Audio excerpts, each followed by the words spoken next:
gara txapela buruaneko azkeneko saiora. 11 telebistan 11 testigantza jaso ditugu. Nafarroan ez dira jaio, baina Nafarroan bizi dira eta euskaldundu egin dira. Gogoratuko ditugu nortzu izan diren gure saioetako protagonistak, segidan ikusiko dituzue denak. Baina ez hori bakarrik, AEKA eta IKA bezalako erakundetako ordezkariekin ere bildu gara. Haien iritziak jaso ditugu, guztia saio honetan. Baina eskerrak ere eman behar dizkizuegu. Zuei lehenengo, bertan egontzaretelako adi-adi telebistari begira. Handerri, hor atzekaldean dagoen horri, eta zueri beste kamera honetan dagoenari ere bai. Hiruak ibili gara bata bestearen atzetik, testigantza guzti horiek jasotzen eta zuei helarazten. Eta azkenik nori? Gure gonbidatu guzti horiei. Bata bestearen atzetik ikusiko dituzuen horiei. Besterik ez, txapela buruan saioa hauxe izan da. Aio, beste bat arte.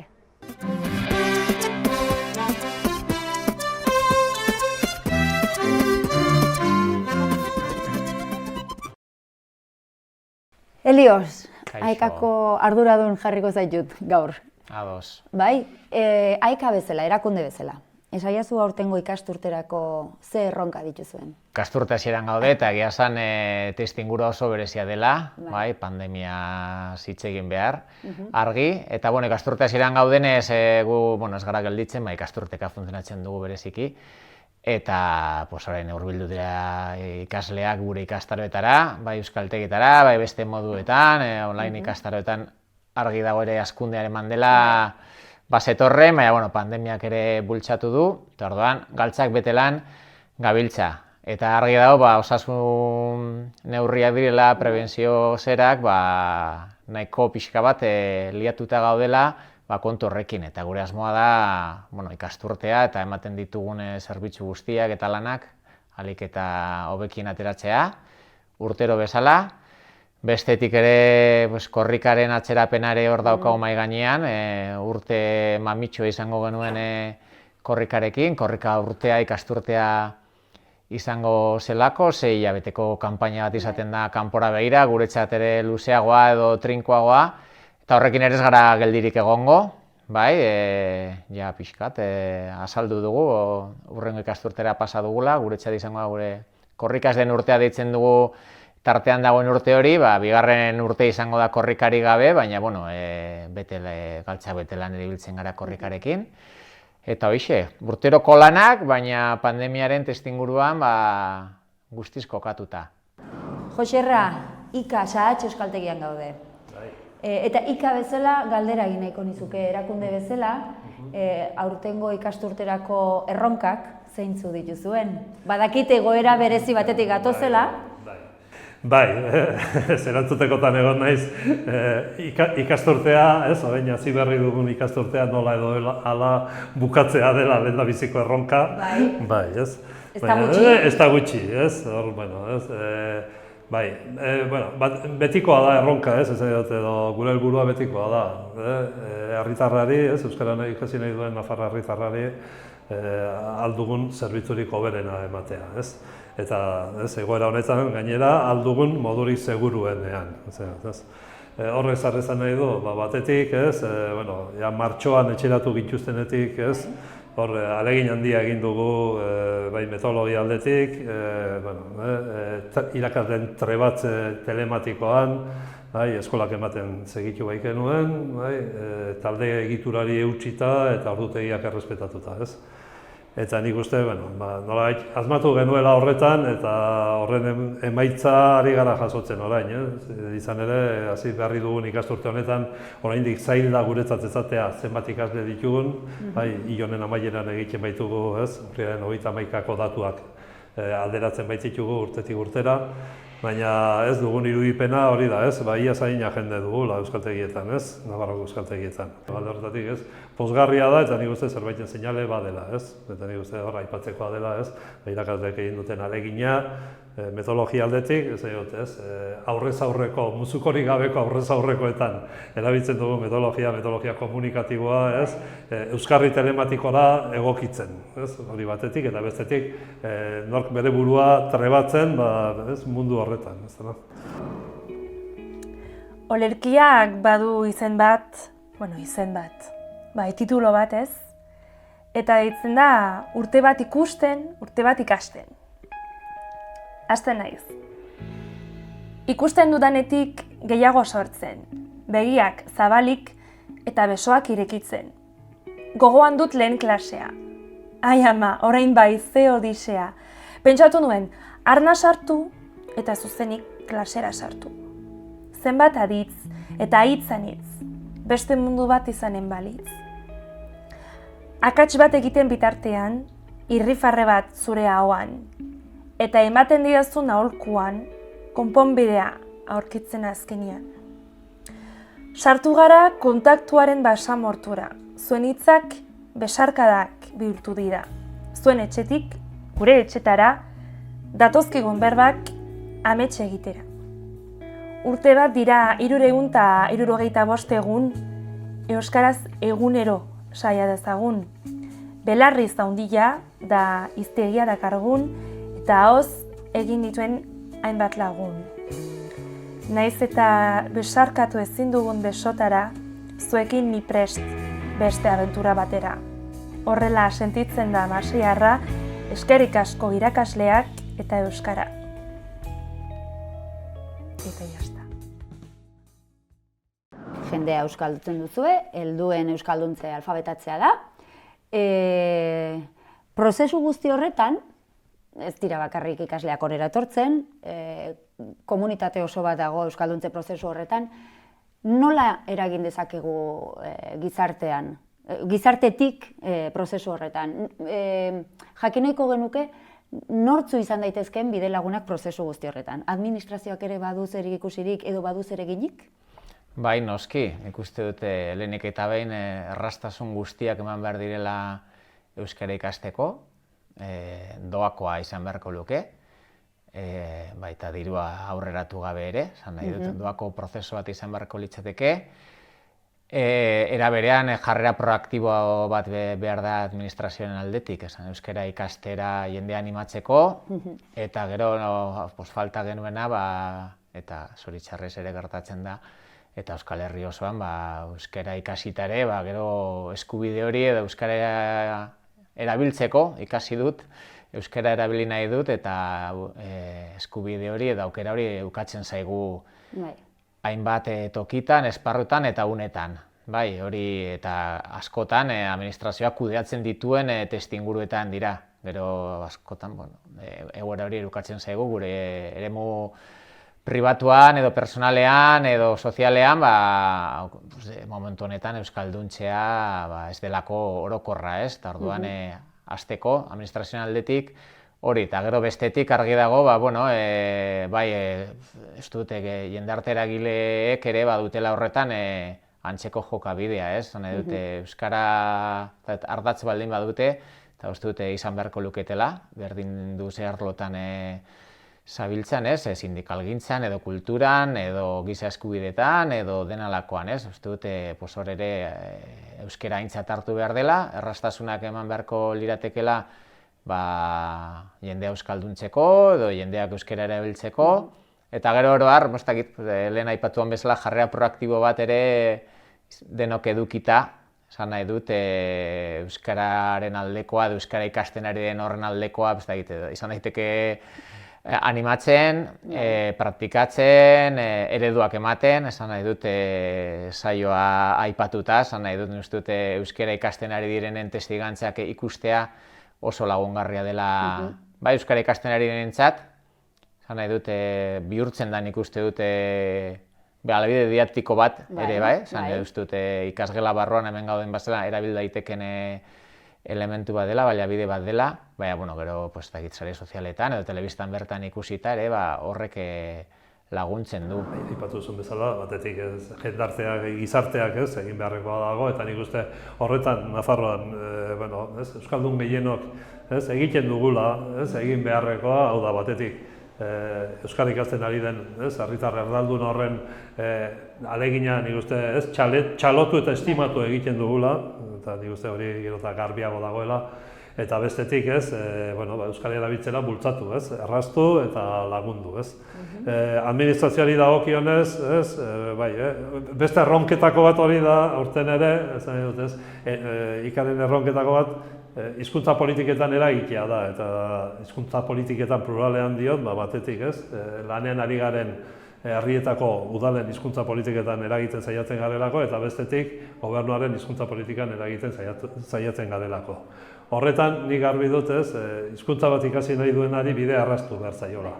Eta doakotasunaren gaia lantzen ari gara, urte asko dira, beti eskatu izan dugun zerbait da, baina bereziki lantzen ari garen kontu bat da azkenengo 4-5 urte hauetan, eta nik uste hori urrats importantea litzatekeela, lortuko bageno, ez dut esperantza ikaragarri, baina bide horretan urrats txikiak baldin bada ere, urrats txikiak egin behar direla, diruarena kendu behar zaio. Eta bestetik hizkuntza politika dago, herritarrak, herritar erraldunak sentitu beharko luke, gero eta beharrezkoagoa izango zaiola, euskaraz jakitea. Azken batean gure helburua hori da, Nafarroan herritar guztiek euskaraz jakitea. Heldu guztiek euskaraz jakitea. Gure ustez hori litzateke egoerarik desiragarriena Nafarroan, azken batean, gure herrian, gure jatorrizko hizkuntza, denok eskure izatea. Oso garrantzitsua izan zen komunitatea, izan da komunitatea. Eta nik uste dut euskaraz da hau, guk. Orduan, agian, enuen aurkitu, sentidurik nik bakarri egin. Ja, saioa... Zen dut, joder, ze polita, karo, azkenean behitu, hau da nire komunitatea, hau da nire herria, Claro. eta euskaldunak gara. Claro. Orduan, polita iruditut zitzaidan. Claro, euskara ikastea eta euskaraz bizitzea, ez da bakarrik egin daiteken gauza bat. Ez da como behitu, nik euskaraz ikasten ari naiz. Ja.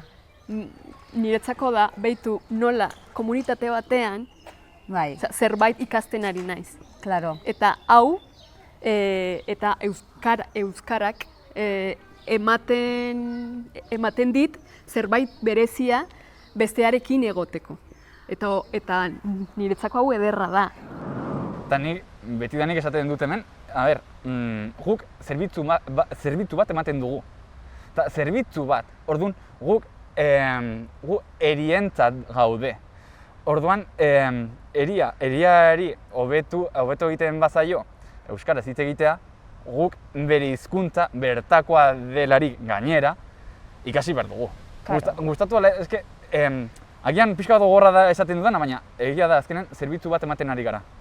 Orduan, zergatik ez ikasi bertako hizkuntza gainera guk eske badakigu toki askotan Nafarroan hitz egiten dela euskaraz, eta ama hizkuntza da batzuetan euskaraz baita, eta zergatik ez, medikoaren gana joaten zarenean ez, erderaz, hizkuntz serioa delako, ez dakit ze arrazoia gara. Ez esan nahi duzu, beretik ere jarri behar duzula eta pixka bat ere euskal giro horretan murgildu, ez bakarrik euskaltegi batera joan. Hori da, bai, eta Peio esatu da, berari ere jakinda euskera zaizela edo jendeak erderaz. Paus hori ematea, esaiatzea, agian lotxa gehiago dugu guk pertsona hori euskeraz hitz egitea bera guri bino. Ez digu lertuko eta errexera erderaz, ez? Non pausoa. Peiokin bezala. Bai, Peio parrandan zaila. Niko ibakite, bai. Parrandan zaila? Bai. Bueno, euskeraz hitz egitea, paus hori, bai. Zu nahi zuz esan, eta igual ez errepikatu. Nik bai honesten dut hori, Baina nik Josebaren ikuspuntua oso ongi ulertzen dut. Baina horrek eskatzen du konstienteki egin beharreko apostu hori. Baina apostu hori zuretzat ere egiten duzu. Bai, nire mesedetan ere, bai. Hori da, Euskal Herri euskaldun batean bizi nahi baduzu, eman behar duzu. Eman behar duzun pauso hori da, eta zuk esaten duzun gure txikitasun hori ahaztu, eta nik ere eginen diot, berak euskaraz ikasi nahi badu. Hori da, bestela errexena hori da, erderara.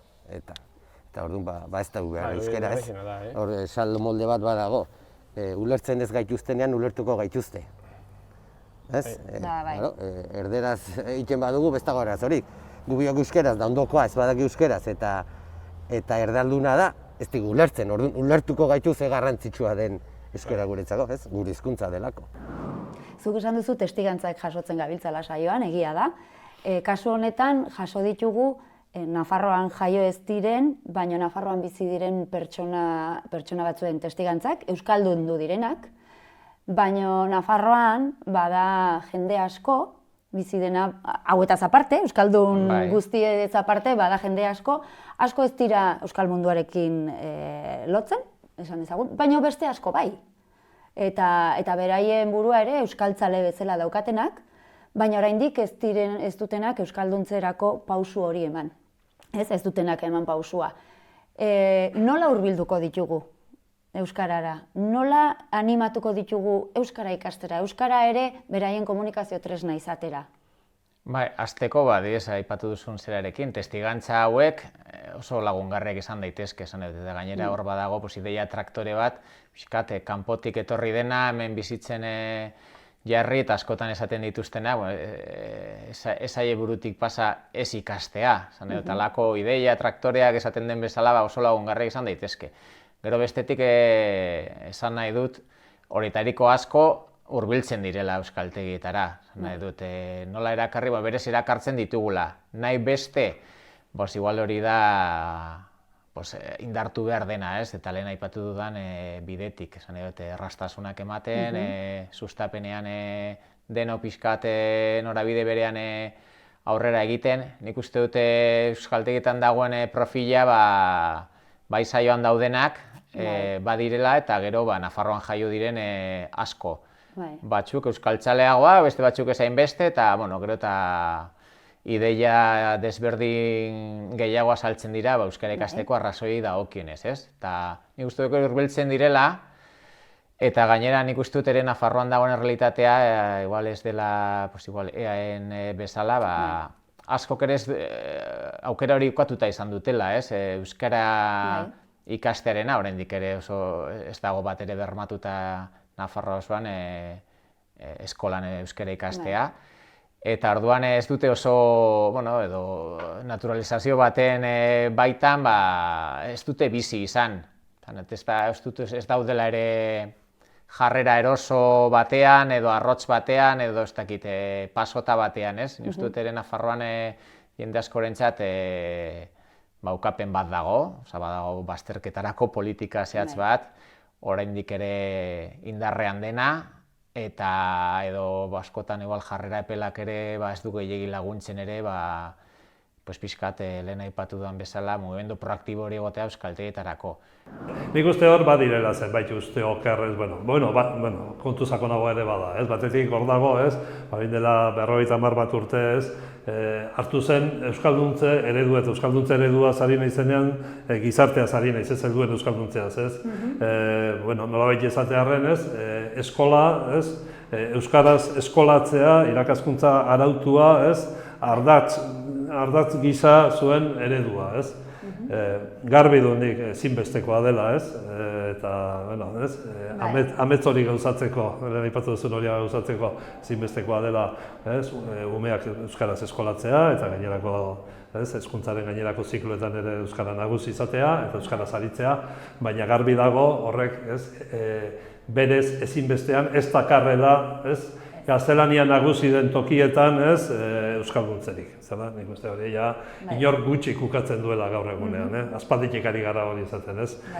Oin hori beharrezkoa da, baina beste oina helduen euskalduntzearena ere beharrezkoa da, ez dela. Eta nik uste, ez, eta gainera, eragin soziolinguistiko handiagoa duela esango nuke, ez. Azken batean, heldua gara gizartean eredu, umen eredu heldua gara, eta erabileran, ez, zuzenean eragiteko modua helduek, ez, egitea da, ez. Nik uste, batetik, milaka eta milaka direla, ez, euskara ikasi dutenak, eta hizkuntzak ikas daitezkela garbi izan behar dugula denok, ez. Eta bide horrek, alegin eskatzen duela ere, ez dugu izango, ez, nizatak, ez, osmosiaren bidez ikas daitekela, ez, euskaldun baten gana hurbildu, eta ez, ikas daitekela euskalarik, ez dugu izango, ez, daitekenik baina, ez, ikas daiteke, horrek alegin eskatzen du, eta hor, alegin hori, ez, batetik, saritu, txalotu egin behar da, eta bestetik, ez, bide hori erraztu, ez, nik uste, ez. Eta, ez, eta mila motibo dago, ez, euskara ikasteko, eta dena balekoak dira, ez. Arrazoi ezberdinak. Bai, motivazioak ezberdinak, bai, eta gauza bada, etortzean zer nolako motivazioa duten, eta hemendik ateratzean, ez, euskara zer den haientzat, eta, bueno, ez, gu gure lana, ez, ganolaz egiten badugu, ez, euskal zaletuta behintzat ateratzen dira, eta bizitzaren alor guztietan euskara erabiltzeko prest, ez. Euskara ikasteko prozesu guzti honetan, karo, euskara oso ezberdina da, zuk hitz egiten dituzun edo ikasi dituzun gainontzeko hizkuntza horietatik. Bai. Ze zailtasun izan dira bidean aurkitu dituzunak, edo zailtasun handienak, edo zeintzu izan dira? Nik uste dut zailtasun handiena dela, Iruñan hizkuntza majoritarioa ez dela euskara. Osea, berez, bai, beti izaten da oso zaila dela eta oso ezberdina dela eta horregatik oso zaila da eta bar, bale. Baina, eta egia, argi dago, gaztelania, italierarekin konparatuta, asko zerrazagoa dela. Zalantzarik gabe. Baina, claro, gaztelania ikasi nuenean, oso azkar ikasi nuen, antza handiagoa zeukalako, baina egun osoan, batez ere, egun osoan entzuten zenuen ere bai, gaztelera. eta eleberri bat erakurtzen baduzu gaztelania, telebista ikusten baduzu gaztelania, eta euskararekin hori egitea oso, Iruñan nahiko militantzia oso handia behar du, eta nik ez daukat hori. Ja. Hain handia ez. Naiz eta harreman guztiak euskara mantendu, eta ez dut hori egiten, gero entzuten duzuna, ez dakit, 8 urte bizi izango banintz Arantzan, Karo. zirazki, hori normalen ez da kontuan hartzen. Egia da, oso ezberdina dela, baina aldi berean... Bai, ingurua ere, osea, hizkuntza bat ikastea ez dela bakarrik euskaltegira joan edo euskara kontsumitu, baizik eta pixka bat inguruak ere laguntzen dizula hizkuntza horretan murgiltzen eta erraztasun horretan sartzen, ez? Bai. Eta Frantziara joaten bazara, bai, frantsesa ikastera, bai, ez duzu esfortzu kontziente egin behar inguru frantsesa izateko. Ja. Orduan, ez eta ahaztu izango duzu. Claro. Eta euskararekin Iruñan ez da hori gertatzen. Kontziente izan behar da egiten duzuna. Ez leku guztietan, baina justu Iruñan bai. Bueno, imaginatu, Ritxi dagola, zu zaudela, eta hemen daukagula Iturramako Maider bat, zer dakin orden, ez? Baina Maiderrek ez daki euskaraz. Eta Sardiniakoak eta Euskalduntzarrak gazteleraz egiten dute Maiderrengatik, Iturramako Maiderrengatik. Iturramako Maider. Bueno, a ber, Iturramako Maider edo Errotxapeako Iñaki. Ez, Iturramako Maider. Iturramako Maider. Horrelakoak gertatu izan dira, eta bai, noski, gertatzen dira. Baina, bueno, azkenean, bera erosagoa, bera, nola da, Euskaraldiko, belarri prest izango balitz, ez genuke arazorik izango Euskaraz hitz egiten jarraitzeko, baina... Baina hala ere ez gaude erosoa, ez da, badago beste pertsona bat, agian ulertzen du edo orokorrean bai, baina eskapatzen zaio. Erosotasun kontua da, errespetu kontua da, zer da? Errespetu kontua ez. Ez, esan behar nizun, hori izan bazenit, nik esan nizuke, gauza bera esan nizuke beste aldera. Ez da, errespetuaren kontua bitu. Gertatzen badin bada, bi katalanakin, bi euskaldunarekin, bi galizeekin, da errespetuaren kontua, baina gertatzen badin bada bi inglesarekin, zuzade, ez que no sé inglés. Orduan, nik uste dut, ez dela errespeturi kontua. Horrexegatik, hori gertatzen da, bakarrik hizkuntza minoritario hitz egiten dugulako. Nik uste dut, Eta gero, bai argi dago, nik uste dut, saio hau adibidez, zirikatzaile ere badela, badagoela hor, aipatuan bezala badago beste ideia gehigarri bat, askotan esaten dago bitu hauek, zer egin duten, eta uste dut hor badagoela pixkatak lan polit bat. Bueno, oztopoak oztopo, edo zirikatzaile izan edo ez izan, gu jarraituko dugu jendea euskalduntzeko bide horretan, gure Euskal Herri honetan euskaraz bizitzeko aukera hori gero eta bermatuagoa izan dadin. Eskerrak hemen behar dizkizu egutzuei, aekako langileoi, kideoi, aekakide guztiei, bertan pasatu zareten guztiei, zuei esker eginen dugu Euskal Herri euskaldun bat. Bai, eskerrik asko. Guk ere esker honeko hitzak ere baitugu, azkenean lehen esan duan bezala, horrelako baliabideak sortzea oso aberasgarria da, oso lagungarria da, izugarria da ikustea, hemen ikasgela hauetan egon diren pertsonak agertzea saio landuetan, haien testigantza kontatzen, ikustea nola bizi diren euskeraz, normalean ere irria mingainan, oso giro honean, eta asko dutela kontatzeko, eta guretzat beti plazera handia da ikustea gure ikasleak salsa horietan, haientzat ere eskerrak emateare dagokigu, eta mila esker. Bide horretan jarraituko dugu orduan, Joserra. Bai, hoxe, pandemiak gora bera, eta musukoak musuko. Baina bide horretan jarraituko dugu ongi guaz, eta. Bai, nik uste horretan ari garela, ez? Egia da, baliabide gehiago beharko genukela eta bestelako, eta erraztasunak eta bestelako hizkuntza politika beharko genituzkela. Eta nik uste, helduen euskalduntza alfabetatzearen sektoreak behar duela, ez? Sustatze eta berrantolatze sakona. Eta hor, bai, AEKak, bai IKak, ez?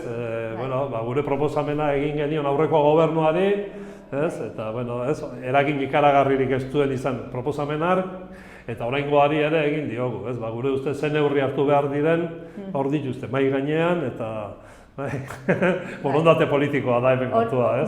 Beti, hori aipatzen duguna, borondate politikoa behar da guztian eragiteko ere. Garbi, gubintzak garbi ikusten dugu, zer egin beharko genukeen, ez? Baina, horretarako behar da beste hori, ez? Esker, Joserra, jarraituko dugu bidean eikitzen jarraituko. Hori da, ia, hurrengo bisitan ez, musuko hori gabe ikusten dugun elkar da. Bestelako egoera batean, zuei.